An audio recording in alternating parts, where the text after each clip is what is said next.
Hello friends, કેમ છો બધા? મજામાં ને? બધાને જય સોમનાથ ને જય દ્વારકાધીશ. તો ચાલો આપણે નીકળી જઈએ આજે સમઢિયાર. વાત કરતાની સાથે જ આપણે પહોંચી ગયા સમઢિયાર. પહેલાં આપણે કામ લઈ લીધું પોસ્ટર ને બેનર મારવાનું. એટલે બેનર અમારી સાથે હતો એટલે અમે મારી લીધું સીધો જ. એટલે થોડીક વાર રાહ જોઈ ત્યાં આવી ગયા પડઘમ વાજા લઈને. એ સરસ મજાનું વગાડતા હતા, અમને બધાને આનંદ આવી ગયો હતો.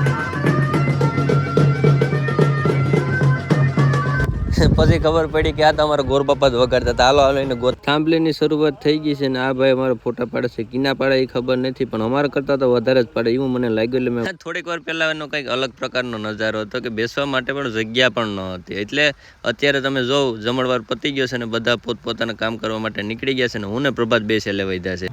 અમારા હરેશભાઈની એન્ટ્રી નબળી ફબડી થોડી હોય ભાઈ, કારણ કે એ પોતે જ ટ્રેક્ટરના ડ્રાઈવર હતા તો ટ્રેક્ટર ઉપર જ એન્ટ્રી કરે છે ને. કેમ અમારા હરેશભાઈની એન્ટ્રી જબર. અત્યાર સુધી મેં રીલમાં જોયું તો ભાઈ ટ્રેક્ટર ઉપર બધા એન્ટ્રી કરે છે. આજ રૂબરૂ જોઈ લીધું ને એન્ટ્રી કરાવી પણ લીધી. અમારા હરેશભાઈની એન્ટ્રી જોરદાર લાગે હો ભાઈ. વહેલી સવારે જાન લેવા આવી ગયા હતા, પણ હજી અહીં જાનના કંઈ આપણે કહીને કે આજુબાજુમાંથી કોઈ વાવડ મળતા નથી, કારણ કે ડીજે પણ આવી ગયું ને અમે પણ આવી ગયા છે, પણ કોઈ હજી જાય ફટાક્યા ફોડે છે, પબ્લિક ભેગી કરે છે, પણ કોઈ દેખાતું નહીં. ફાઇનલી ઘણી રાહ પછી અમારે હરેશભાઈની એન્ટ્રી તો થઈ ગઈ ને અને જાન લઈને પણ ભાગ્યા છે ને. હું તો ભાઈ થોડીક વધારે વાર લાગી એટલે હું તો આ બાજુ મારી ગાડી લઈને આવી ગયો હતો.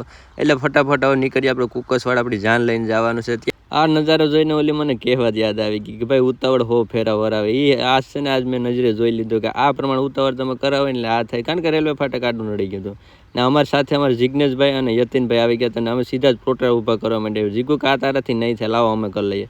અમે ફરી એકવાર રામાપીરના ડેલામાં ગયા હતા, કારણ કે જાન અમારે ત્યાંથી લેવાની હતી. એટલે હું મારા વિજયભાઈ પાસે મળવા આવી ગયો.